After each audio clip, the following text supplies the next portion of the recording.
Hello, this is Ryan. আজকে আমি inter মিয়ামির jersey কিনেছি। কেন কিনেছি বলবো? কারণ মেসি ইন্টার মিয়ামিতে জয়েন করেছে। তা আমাদের এই জুলাই 21 তারিখ থেকে মেসি খেলবে ইন্টার মিয়ামিতে, জয়েন করেছে ইন্টার মিয়ামিতে। বলো। আমি স্কুলে কিনেছি নতুন জার্সি। দেখুন design.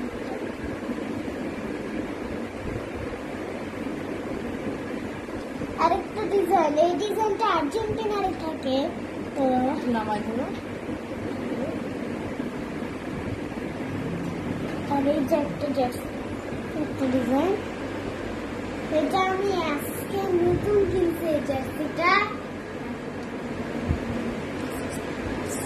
Messi is the boss, Messi boss boss, Messi boss boss, Messi boss boss boss. আপনারা কোন দেশ থেকে দেখতেছেন সেই দেশের পতাকা কমেন্ট সেকশনে দিয়ে যান। ভিডিওটি